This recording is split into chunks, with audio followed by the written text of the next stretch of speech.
내륙에 아주 시골은 잘 못 가거든요. 제가 가봤어요. 나무가게 좋을 때. 정말 멀리서 봤는데 일제강점기, 조금 강하게 말하면 조선시대. 개성이라고 들어보셨죠? 개성시. 대도시잖아요. 아파트에 유리창에 비닐로 돼 있어요. 유리창 깨졌는데 유리를 못 깨놓는 거예요. 박사님 오랜만에 모셨는데 며칠 안 남았습니다. 26일 크리스마스 이제 산타 할아버지도 이제 가셨는데 갑자기 궁금한 게 북한에는 산타 할아버지 어린아이들은 산타 할아버지 믿나요? 한국엔 어린아이들은 믿잖아요. 그분이 누군지 몰라요. 재밌는 얘기 하나 해드릴까? 크리스마스 이브라 그러죠? 북한에는 김일성이라고 아시죠? 뭐 당연히 아시죠? 그렇죠. 그 부인은 잘 모르죠. 잘 모르죠. 보통 부인 이름까지는. 부인이 김정숙이에요. 들어봤죠. 김정일 낳고 바로 죽었어요. 근데 이 사람이 사실은 그냥 아주 배운 것도 없고 그냥 우리 그때 일제강점기의 서민이었어요. 그냥 농민딸. 그런데 이 여자를 영웅으로 만들었어요. 네. 백두 여장군. 뭐 백발백중 명사수. 무슨 백발백중 명사수예요. 19세기로 쓰지 않았는데. 그래서 백두 여장군 김정숙 해놨어요. 그 북한 애들은 크리스마스 모른다니까요. 기독교 성경만 가지고 있어도 처형당해요. 심지어 북한에. 그렇게 한국에는 이제 그런 문화나 그러면 종교가 다 들어왔으니까. 우리 이게. 크리스마스 이브 그러잖아요. 사실 크리스마스보다 이브날 더 막 그냥 그렇죠. 연인들. 이브나 연인, 네. 뭐 보통 크리스마스는 가족. 그럼요. 자, 이 12월 24일 날을 북한 사람들은 김정숙 생일로 알아요.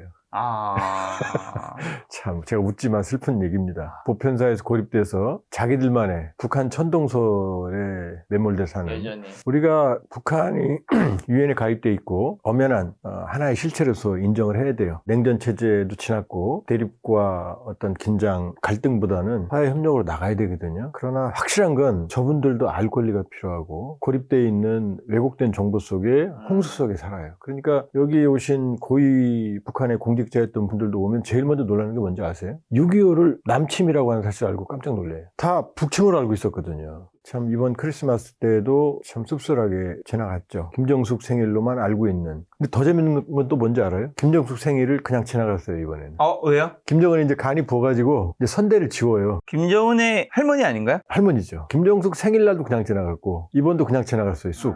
옛날 같으면 뭐 백두여장군 난리 쳤거든요. 저쪽은 최고 지도자 일가만을 위해서 존재하는 체제다. 그러니까 우리가 북한이라는 우리 동포들이 또 5천년 민족의 역사를 같이 한 북한 주민들이라고 하는 우리 동포와 3대 세습에서 4대 세습으로 이어가는 북한 정권과는 분리해야 됩니다. 북한 정권이 뭐 긍정적인 변화를 선택한다면 당연히 손을 잡고 이끌어줘야 되지만 이렇게 12월 24일을 김정숙 생일날로 알고 있고 크리스마스 이브가 아니라 그것도 또 이제 자기 정치적 목적에 의해서 또 선대를 쥐어가는 그게 사실 한편으로는 짠하죠. 그리고 오히려 뭐 핵추진 잠수함 8,700톤급 만든다고 뭐 딸 손잡고 다니고 기독교는 기독교를 믿든 안 믿든 종교라는 건 인류의 거대한 무형의 자산이고 또 그것으로 해서 얼마나 많은 사람들이 위안을 얻었어요. 근데 저쪽은 사각지대라는 거죠. 크리스마스도 모르고 크리스마스 이브날도 김일성 부인인 김정숙의 생일날로 알고 있고 그게 북한의 현실이에요. 북한엔 종교가 없겠군요. 있어요. 천도교 청호당도 있고 불교도 있고 다 있어요. 그런데 그분들은 그냥 북한 공무원이라고 보시면 돼요. 절 관리하는 사찰 관리하는 있어요. 평양에 봉수교회도 있고 다 있어요. 여기랑 협력을 해요. 그런데 일반인이 성경만 갖고 있어도 심지어 처형까지 당하는데 그게 무슨 소용이 있어요. 그냥 노동당의 외곽 기구들이고 그냥 위성 조직들이에요. 그냥 북한의 승려 아니면은 목사 신부 이런 분들은 그냥 북한 공무원이라고 보시면 되고 북한 선전선동부의 관할에 있다고 보시면 돼요. 참 슬픈 현실이죠. 그런 체제가 지금도 존재하고 있어요. 그러니까 우리한테는 머린 딜레마죠. 정부 입장에서는 대화하고 협력하고 손을 이끌고 또 유엔에 독립적으로 가입된 국가예요. 국가 대 국가예요. 국제법적으로는. 그렇죠. 근데 우리 헌법상으로는 우리가 유일한 합법 정부잖아요. 그래서 북한이 긍정적인 변화를 하면 어땠어요? 2000년 남북정상회담 6.15 2007년 14 우리 저 북한 많이 갔어요. 가서 북한에 가서 내륙 깊숙이 들어가서 손도 잡고 북한 친구들이랑 얼굴 뻘개지게 술도 먹고 우리 꼭 통일하자 약속도 손가락도 걸고 근데 지금 현실은 극단적인 대립 교착 핵무기로 우리를 공격하겠다는 얘기 일상적으로 얘기하는 그런 상황이 돼버리는 거죠. 그러니까 이게 항상 모든 정권의 딜레마입니다. 이 적대적인 분단 체제이면서 국제적으로는 다른 나라이면서 국내법적으로는 하나의 우리 헌법상 북한 주민은 우리가 손을 잡아야 될 동포이면서 북한 정권은 3대 세습에서 4대 세습으로 이어가는 독재체를 이어가는 거죠. 지금 북한 얘기가 나와서 북한의 실태 후계구도 좀 먼저 여쭤보면 북한 경제가 제가 최근 기사 보니까 건설업과 강공업 덕분에 2년 연속 성장세를 기록했다는데 이것이 주민들의 실질적인 삶의 개선으로 좀 연결되고 있을까요? 그것 때문에 제가 북한이 항상 어렵다고 말하거든요. 그리고 직간접적으로 북한에서 들려오는 얘기는 아주 절박해요. 지금 이런 얘기까지 들려와요. 왜냐하면 지금 탈북자분들이 지금 아주 굉장히 심리적으로 고통스러워해요. 왜냐하면 다 아는 불편한 진실이지만 브로커를 통하면 북한이랑 연락이 되거든요. 저도 들은 적 있습니다. 연락이 와요. 주로 연락이 뭐겠어요? 가족. 그렇죠. 근데 가족이 연락이 왜 하겠어요? 잘 있냐? 돈 좀 보내라. 워낙 어려우니까. 돈 좀 보내라는 메시지가 옛날하고 달라요. 절박해요. 그러니까 심지어는 어떤 얘기까지 있냐면은 이번만 꼭 도와달라. 이번에 안 도와주면 나 내년에 없을지도 모른다. 이런 얘기들이 많아요. 그러니까 이번에 사실은 탈북하신 분들이 뭐 절박해서 오신 분들도 있지만 지금은 경제적인 측면도 무시 못해요. 북한이 어려우니까 북한 이런데 애들이 힘들면 우리 집에는 탈북자 하나 없냐고. 남한에 와 계시면 돈을 어렵게 벌어서 송금하거든요. 그러니까 뭐 얘 대학 들어간다, 우리 애 결혼한다 이러면 돈을 붙여야 되는 거예요. 그러니까 여기 탈북민들이 말 못할 고민 중에 하나가 그거예요. 아니 우리 김 작가님도 여기서 이렇게 하고 있는데 지금 고향에서 야 너무 힘들다, 여동생 시집구해, 그럼 돈 보내죠. 근데 보내야죠. 보낼 수밖에 없잖아요. 보낼 수밖에 내가 힘들어도 보내잖아요. 그렇죠. 월세라도 빼서. 피는 물보다 진하니. 근데 탈북민들이 여기서 사시는 게 아주 여유있게 사시는 거 아니잖아요. 그러니까 여기서 돈을 보내는데 문제는 뭐냐? 브로커 비용이 40%에서 50%예요. 송금 비용이. 와, 너무 많이 떼먹는다. 문제는 뭐냐? 그렇게라도 해서 들어가면 본인들은 그러죠. 이거 위험수당이다라고. 근데 그렇게라도 돈이 들어가면 괜찮은데 이게 배달 사고가 나요. 종종. 그러면 여기서 고생고생 하셔서 돈을 버는데 근데 돈이 사라지고 나도 힘들잖아요, 지금. 이것 때문에 굉장히 가슴 아픈 거죠. 이 얘기가 이제 북한 경제 때문에 여기까지 왔잖아요. 북한 경제가 죽으면 이런 얘기가 많이 나오겠어요? 더 나와요. 지금 3% 이상 성장했다고 그랬잖아요. 굉장히 높잖아요. 자, 2023년 3.1% 성장했어요. 2024년에 3.7% 성장했어요. 굉장하잖아요. 그러면 북한 주민들께서 이런 문자를 보내오지 말아야 될 거 아니에요. 이런 브로커 통해 소식을. 왜 보낼까요? 그래서 제가 비밀을 찾아봤어요. 그 수치에 나와요, 통계표에. 물론 지금 나오는 수치가 북한 당국이 발표한 건 아니고 여러 가지 북한의 간접적인 자료들을 가져다가 우리 통계 당국이나 한국은행에서 만드는 거예요. 그러니까 첫 번째 100% 일치하진 않아요. 그렇다 하더라도 그거밖에 없으니까 그 자료를 볼 수밖에 없잖아요. 2023년에 3.1% 성장했다고 그랬죠. 네. 그때 보니까 건설업이 주도를 했어요. 건설업이 8% 이상 성장했어요. 2023년에. 건설하면 어떻게 돼요? 지금 다 올라가잖아요. 자재도 있고 뭐. 지난해는요. 지난해는 건설업이 12%씩 성장했어요. 근데 답은 나오죠. 뭐가? 건설업. 건설업이 주도한 거죠. 왜 건설업이 주도하겠어요? 김정은이 틈만 나면 뭐예요? 평양에 거대한 건물 줘놓고 자랑하죠? 중공식 하죠? 평양에 5만 세대 살림집. 해마다 만 세대를 지라 그랬어요. 우리한테 만 세대는 일도 아니에요. 그냥 민간이 지면 돼요. 근데 북한의 교역량을 보면 우리가 GDP로는 한 50배 이상이고 대외 교역으로는 거의 한 500배 차이 나요, 우리가. 근데 북한의 기술이나 경제 규모로 봤을 때 만 세대는 벅차요. 그럼 어떻게 돼요? 전체 자원을 끌어다가 집을 짓는 거죠. 그 다음에 지방에도 집을 줘요, 살림집. 지방발전 정책이라고 그래서 해마다 20개 군의 공장을 또 줘요. 그러니까 어떻게 돼요? 건설 부분으로 자원이 들어가겠죠? 그러니까 건설이 견인하는 거예요, 이 경제를. 근데 문제가 있어요.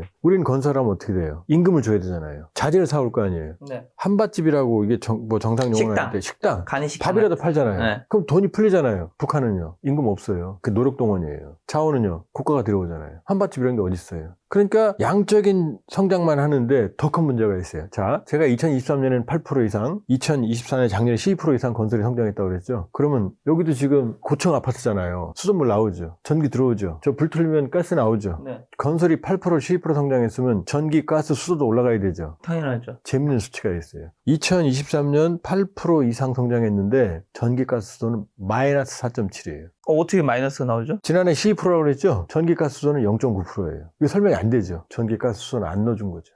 오히려 퇴보하는 거죠. 인프라가 같이 가야 되잖아요. 우리가 거대한 아파트 단지를 치면 화력발전소 하나 더 줘야 돼요. 네. 근데 북한은 그런 징후가 전혀 없어요. 그 상태에서 아파트만 짓는 거예요. 전기가 물이나 그렇죠. 잘 안 들어간다. 그러면 0%인데 왜 마이너스 4.7%냐? 전기, 가스, 수도는 끊임없이 유지보수를 안 해주면은 인프라가 쇠퇴해요. 오히려 8% 성장하는 동안 전기, 가스, 수도에는 어떻게? 투자를 안 했다는 거죠. 그럼 어떤 일이 벌어져요? 고층 아파트를 졌는데 전기가 들어가겠어요? 안 들어가겠어요? 못 들어가겠네요. 50층 졌어요. 아니 뭐 정전이 나거나 자주. 50층 졌는데 전기 안 들어가면 어떻게 해요? 엘리베이터. 딴 데 있는 전기선을 끌어오는 거죠. 안 그래도 부족한데. 그러니까 이게 바로 허상이에요. 김정은이 막, 야, 저 건물 내 맘대로야. 막, 야, 나 잘했지. 시가고죠. 그럼 어떻게 돼요? 전기가스 수도는 안 올라가는 거죠. 그럼 엘리베이터는 돌아가냐? 안 돌아간다. 그 50층, 80층 어떻게 사느냐? 아침, 점심, 저녁 요때만 살짝 넣어줘요. 출퇴근을 해야 되니까. 네. 그 다음 수돗물은요. 3층 이상은 안 나와요. 그러니까 북한에서 사람 괴롭히려면 80층 아파트에 80층의 아파트 배정하면 되는 거예요. 그러면 이 출퇴근 시간에 엘리베이터 돌아가는 시간 지나서 오면은 못 올라가는 거예요. 김 작가님 8층 아파트 올라가겠어요? 아니면 1층에 자겠어요? 못 올라가죠. 못 올라가죠. 노인분들은 어떻게 올라가요? 그게 현실이에요. 그러니까 지금 이 수치만 보고 경제가 좋다 올라가는데 뭐 왜 어렵다 그래? 왜냐 국가 투자니까요. 김정은 마음이니까. 중국도 어떻게 돼요? 중국도 막 멀쩡하니 보면은 경제 엉망이라고 그러는데 네. 막 돌아가죠? 왜? 공산당이 국가주도 관치 경제니까 야 여기 투자야 그러는 거예요. 네.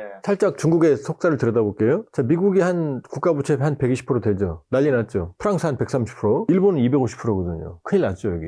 중국은 80%예요. 멀쩡해 보이죠? 네. 아니에요. 지방정부가 부채가 있어요. 거기다 지방정부 산하의 특수법인들이 있어요. 그 다음에 중국은 또 국영기업이 있잖아요. 얘들이 빚을 지는 거예요, 지금. 그러니까 얘네는 뭐예요? 경제성이 아니라 국가 정책인 거예요. 야, 서부 개발해. 그럼 사람 안 살아도 유령도시 만들고. 네. 야, 인프라 다리죠. 그럼 사람 차 안 다녀도 짓는 거예요. 막 성장하죠? 4%, 5% 성장해요. 그 다음에 이거 다 빚이잖아요. 근데 중앙정부는 빚이 없어요. 80%예요. 왜? 국영기업이 지니까. 근데 국영기업은 누구 거예요? 국가 거잖아요. 이거 합치면 300%라는 설이 있어요. 왜 이 말씀을 드렸느냐? 북한 경제의 속살은 그렇다는 거죠. 그러니까 겉으로는 막 성장하는 것처럼 보이지만 민생 경제는요? 아니죠. 건물 지어야 되니까 더 뜯어가요. 야, 충성자금 내, 노력동원해. 야, 여기 노동자인데 밥해, 쌀래. 이렇게 해서 지금 올라가는 거예요. 근데 이걸 가지고 북한 경제가 뭐 성장한다? 아닙니다. 말씀드리는데 체감하는 건 전혀 아니에요. 북한에는 고층 아파트는 한 50층짜리 정도까지 있는 건가요? 80층도 있어요. 80층. 이미 80년대에 20층, 30층짜리 아파트 있었는데 가서 야 영철아 놀자 띵동 김작가 놀자 이것도 없지만 김작가 집에 찾아갔어요. 엘리베이터 안 올라가면 그냥 집에 오는 거예요. 그게 80년대부터 이미 그랬어요. 근데 그 이후에 김정은식의 특징은 뭐냐면 거대한 토목공사들이 많아요. 보유죽인가요? 그렇죠. 은하라고 하는 주상복합이라고 하는 김정은 초기에 만든 아파트가 있거든요. 네. 1년 만에 50층을 졌어요. 질수는 있대요. 근데 이게 부실이 아니겠어요? 강제로 지라는 건데. 그러니까 지금 이 아파트가 균열이 되기 시작해. 쪼개지기 시작해. 이렇게 접시를 5개 이렇게 엎어놓은 것처럼 이렇게 만들었거든요. 그 만들 때부터 그랬어요. 저거 위험하다고 설계적으로 전문가들이. 이게 지금 쪼개지고 있어요. 은하, 주상복합, 북한 치면 쪼개지고 있는 사진 나옵니다. 조한범 TV도 나와요. 그게 현실이에요. 그러니까 모든 경제는 네. 우리도 주택 문제 좀 심각하죠. 근데 아주 쉬워요. 집 줘서 나눠주면 돼요, 국가가. 근데 이렇게 못하죠. 왜냐? 전반적인 경제가 같이 가야 되잖아요. 근데 북한은 김정은 마음에, 야, 집 줘, 그럼 바로 짓는 거죠. 그 다음에 25일날 저도 아침에 깜짝 놀랐는데, 핵추진 잠수함 무려 8,700톤이래요. 그걸 건조했다고 김정은이 시익하고 웃고 떠들어요. 지금 핵추진 잠수함 갖고 있는 나라가 미국, 영국, 프랑스, 중국, 러시아, 인도가 30년 만에 만들었어요. 네. 아리안트라고. 네. 근데 김정은이 갑자기 8,700톤 딱 만들고, 나 잘했지 하고 다녀요, 지금. 네. 그게 정상이겠어요? 북한 기술로? 배 하나 못 만드는 나라가 최첨단 8,700톤짜리 원자력 잠수함을 만들었다고 가겠냐고요. 김정은이 야 만들어 그러니까 만드는 시중만 한 거죠. 장담합니다. 안 돌아갑니다. 일단 만든 건 사실. 껍데기만. 엎대기만. 실제로 이게 잘 돌아가는지 네. 봐야 될 거. 전기, 가스, 수도 없는 아파트가 무슨 소용이 있어요? 안 들어가는. 자, 저게 핵추진 잠수함이라고 치자고요. 저거 동해 나가면 큰일 나요. 물 들어와서. 침몰하면 어떻게 해줘? 큰일 나죠 지금. 농담 아니에요. 이게 북한의 현실이에요. 자, 또 김정은 위원장이 추진한 지방발전 2010 정책이 예, 20승 10, 20승 10이라고 그래요. 20승 승이 10. 곱하기라는 뜻이에요. 네. 무슨 얘기냐면 네. 북한이 군이 200개거든요. 네. 20개 군의 한 해 생필품 공장을 곱하기 10, 10번, 10년 동안 하면 200개 나오잖아요. 그래서 이 지방발전 20승 10 정책이라고 그러는 거예요. 이게 도농경차 해서 민심 위반 방지라는 목적을 달성할 가능성은 그럼 있을까요? 우리도 서울이랑 아주 시골 가면 좀 다르죠, 모습이. 많이 다르죠. 그런데 우리 김 작가님 시골 가서 우리 아주 농촌 가더라도 아, 여기가 19세기구나 이런 생각 안 들죠. 안 들죠, 이제. 북한은 아니에요. 제가 가봤거든요. 북한은 우리 사극 찍는 영화인들의 천국이에요. 왜냐, 세트가 필요 없어요. 그냥 찍으면 조선시대예요. 아니면 일제시대. 정말요. 흑벽돌에 북한 지방의 학교에 전기가 안 들어오는 거 아세요? 많은 학교에 전등이 없어요. 왜? 전기가 안 들어오니까. 그래서 본보기 학교라고 그 학교 지라는 얘기까지 했어요. 과장 아니에요? 제가 충격받은 게 북한 내륙에 아주 시골은 아무도 못 가고 잘 못 가거든요. 제가 가봤어요. 남북관계 좋을 때. 정말 멀리서 봤는데 일제강점기. 조금 강하게 말하면 조선시대. 개성이라고 들어보셨죠? 개성시. 대도시잖아요. 네. 개성시에 가봤는데 아파트에 유리창에 비닐로 돼 있어요. 유리창 깨졌는데 유리를 못 깨놓는 거예요. 도로하고 인도하고 사이가 흙으로 돼 있어서 도로하고 인도하고 구분이 안 돼 있어요. 그게 개성이었어요. 북한의 주요 도시 중에 하나예요, 개성이. 네. 그러니 김정은이 집권하고 나서 어떻게 했어요? 야, 평양에 집 줘. 평양은 특별시예요. 평양 사는 것 자체만으로도 특권이에요. 평양에 들어가려면은 허가증이 있어야 돼요. 허가증 없으면 못 들어가요. 우리 서울 올 때 저기 톨게이트에서 똑같죠. 허가증 다 판교 톨게이트 다 허가증 받는 거예요. 안 들어오면 깜빵 가요. 그 정도거든요. 근데도 김정은은 스위스에서 공부했잖아요. 그러니까 눈은 높아요. 그러니까 맨날 건물 잘 자라 이쁘게 자라만 떠들고 다니거든요. 평양에 건물 건물이 막 올라가요. 그 왜 짓느냐? 독재자들의 특징이에요. 경제를 발전시키려면 어렵잖아요. 근데 건물은 눈에 보이잖아요. 1년 만이면 또 오르잖아요. 내가 해냈어 이러는 거죠. 근데 이러다 보니까 문제가 발생해요. 안 그래도 평양과 지방이 격차가 심한데 더 심해질 거 아니에요. 그럼 지방 불만이 커질 거 아니에요. 그러니까 지방에 생필 공장을 쳐. 이렇게 된 거예요. 그러니까 지방에 공장을 막 짓죠. 근데 김정은이 두 가지를 말합니다. 하나는 지방의 특색에 맞게 그 지방에 맞는 산업을 육성해라. 두 번째, 공장을 짓고 나면 지방에서 자체를 운영하라. 이렇게 말해요. 두 가지. 자, 2년 동안 했으니까 한 40개 준공했어요. 그래서 제가 그 공장을 자세히 들여다봤어요. 봤더니 모든 공장에 있는 게 비누 공장이에요. 비누 공장. 그 다음에 플라스틱 그릇 공장. 그 다음에 옷 만드는 공장. 네. 요건 다 들어있어요. 자, 제가 그랬죠. 지방에서 재료를 알아서 하라고. 플라스틱은 지방에서 알아서 하나요? 아니요. 이건 석유화학공업이에요. 거기서 원료가 와야 돼요. 그 다음에 비누도 이것도 중앙에서 와야 돼요. 옷은요. 섬을 어떻게 무슨 뭐 실크로드예요? 당나라 때? 지방에서 실크로드 짜요? 이게 다 화학섬이거든요. 공장에 스타바가 있군요. 그렇죠. 스탑하죠. 거기다가 전기 부족하다고 그랬잖아요. 네. 공장을 돌려면 전기가 있어야 될 거 아니에요. 기름은요. 기름은 대북 제재로 얼마 이상 못 들어가요. 만들었어요. 근데 돌아가는지 봤어요. 어떻게 보느냐. 북한 눈 많이 오잖아요. 눈이 오면 가동이 되는 건물 지붕엔 눈이 녹아요. 따뜻하니까. 공장 지붕 같은 경우는. 보니까 공장에 눈이 안 녹아요. 절반 이상이 서 있어요. 이게 김정은의 주먹구구식. 야 만들어. 그럼 바로 만들죠. 안그러면 수청당하니까. 그리고 또 수청도 많이 했어요. 공장 잘 못 짓는다고. 이게 현실이에요. 경제가 골고루 가야 되는데 김정은 기분에 따라서 말 한마디. 야 이거죠. 자 지방 공장 20개 짓는 것도 힘들죠. 근데 가더니 이랬어요. 야 여기 복합 문화시설이죠. 영화관, 도서관, 컴퓨터실, 미용관 이것도 지뢰예요. 그래도 오늘 또 가서 그랬어요. 여기 병원 없지? 병원도죠. 지방에 이게 능력이 되냐고요. 평양종합병원을 만들었거든요. 코로나 때 김정은이 평양의 수도에조차 현대식 병원이 없다니 가슴 아프다 그러면서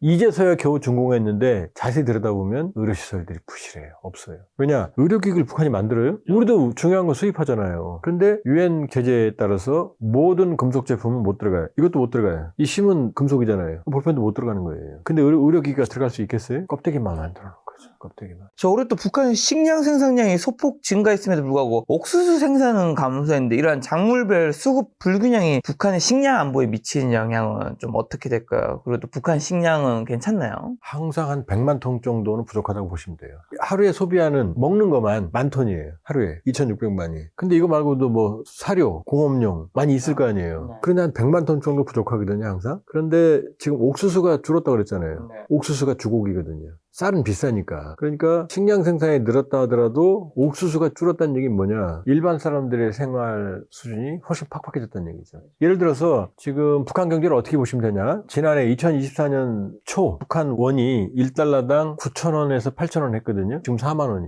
3만 5천 원, 4만 원이에요.